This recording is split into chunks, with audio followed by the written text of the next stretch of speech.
So you live somewhere outside the United States and you want to buy a property that's either going to be a vacation house or an investment property in the United States or Florida in particular.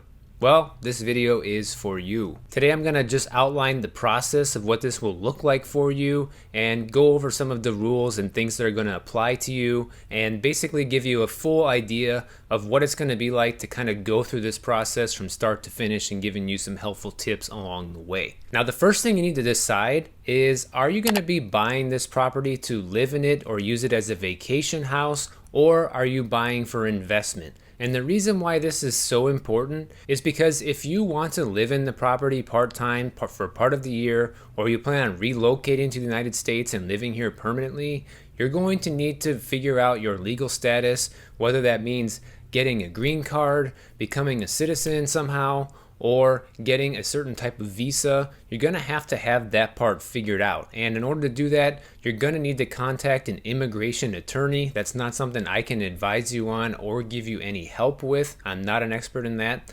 But if you're going to be buying an investment property and you don't plan on actually living in the property or even staying there part-time, then none of this actually applies to you and you don't have to worry about obtaining any sort of legal status for the United States. Unless, of course, you plan on coming here and touring properties in person, then you will need some sort of tourist visa just to come here and do that. The next thing is you're going to have to decide, are you going to be paying cash for the property or are you going to be getting a loan? And if you are a foreigner and you have a good chunk of change saved up, you are probably going to want to go the cash route because it's going to make your life so much easier to pay cash for a property than to get a loan as a foreign national. Although it is possible to get a mortgage here in the United States as a foreign national. A lot of people don't think it's actually possible, but that's basically just a myth. I'm telling you right here that it is true and you are able to obtain financing in the US. That being said, if you do want to get financing here in the US, it's going to come with a couple of caveats. First of all, you're going to have to put down a pretty sizable down payment, usually 40 to even 50% down. That's pretty normal, really, depending on the property that you're going to be buying. The loan's also going to come with an interest rate that's a couple points higher than a standard conventional loan. So not only do you have to pay more in interest, you also have to put a higher down payment. But in lieu of all of that, you don't have to have a credit score, which US borrowers need to have, and basically you kind of bypass that system, but it does come at a price. Also, once you find a lender here that's willing to work with you, believe me, they're going to want to see all of your financial data and history that you have available. They're going to want to know all about your income in the country that you live in. They're probably going to want to see your tax returns in the country you live in.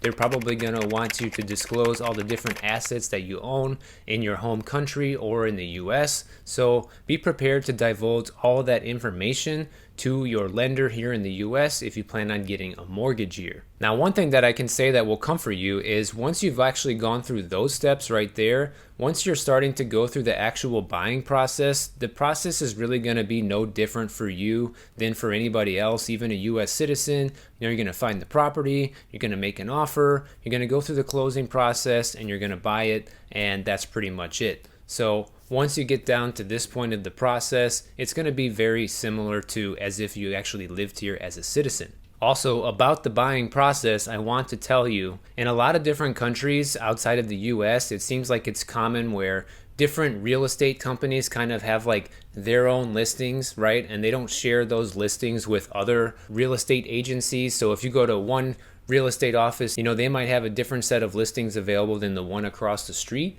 Well, in the United States, it doesn't work that way. Here in Florida and in all of the other states as well, we have MLS systems where all of our listings are shared between all of the different real estate agencies here. And so all you really need to do is get in touch with one real estate agent here, stick with them, be loyal to them, and they will have access to all of the listings that you see on Zillow and Realtor.com or any of your other favorite real estate websites. We all have access to the same listings, so there's no reason to enlist 5 or 6 different brokers. In fact, if you do that, it's probably going to be bad for you because you're going to lose track of who is telling you what. And also, if other realtors find out you're working with another realtor, most likely they're probably going to go radio silent on you, and they're not going to want to work work with you anymore because real estate agents work on commission only. Now, the next tip that I have for you, which you can do while you're either going through the buying process or right when it's over, preferably before your closing process is finished,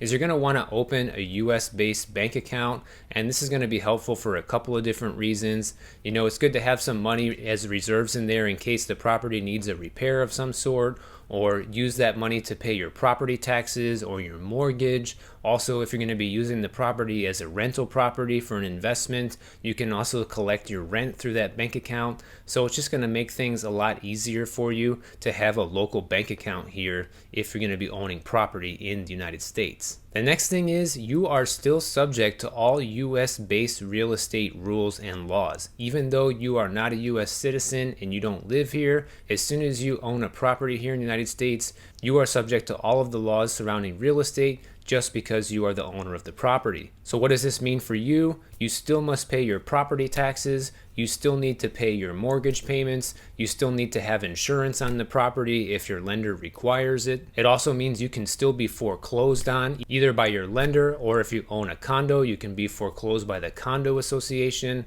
You can also have a tax lien put on you if you stop paying your taxes. If you own an investment property here, then all of your rental income that you earn from that investment property is going to be subject to US income taxes, and then you must file a US income tax return every year in order to claim the amount of income that you're earning on a property here. So just know, if you are buying an investment property, you will have to start filing a US tax return every year. Now, the next thing, when it comes to closing on the property, meaning when you're finally buying it and transferring ownership to yourself, one of the most common things I have people ask me about is, do I need to be there in person? You know, if you live in Europe, it's pretty inconvenient for you to fly all the way here to Florida or somewhere else to just sign a couple of papers and fly back home, right? So there's two different ways you can go about doing this. One, you can have a local power of attorney, somebody that you trust here in the United States that can sign and do all of the closing paperwork on your behalf. But obviously you're going to really need to know and trust this person because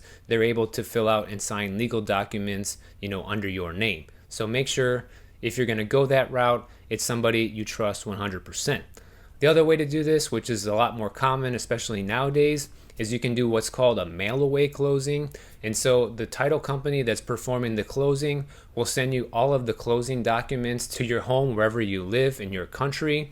And once you receive them, you'll sign all of the closing documents in the presence of a notary in your home country. And it's going to have to be a notary that can sign off in English and can stamp it in English. So just keep that in mind. One of the most common places to do this is probably the US consulate in your country. So if you're going to be doing a mail-away closing, take all of the documents that you're going to need to sign to the US consulate or an English-speaking notary that can notarize everything for you, because you're going to need to get all of those closing documents notarized and sent back to the title company before the closing can be done. Now, the last thing is, once you've already owned the property for a while and you're ready to go sell the property, you're also going to be subject to what's called FIRPTA, and it's spelled FIRPTA.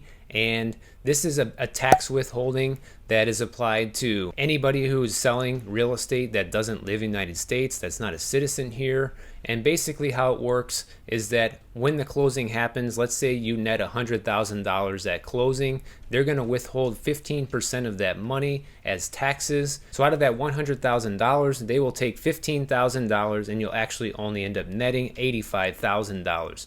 Now, I'm not an expert in this subject, and if you want to know more about this and get into the weeds of how all this works, I'll put a link down to the IRS's website below, so that way you guys can check it out. But I highly recommend you either hire a real estate attorney or ask your immigration attorney exactly how this works. They should have a lot of great information and kind of walk you through that, because basically, guys, I'm not a lawyer. I'm a real estate agent. I can legally sell you a house here in Florida, but I cannot give you legal advice. Now, if you guys enjoyed this video, then make sure you keep on hanging out with me and check out one of my other videos about Florida real estate right over here, and I'll see you guys over there.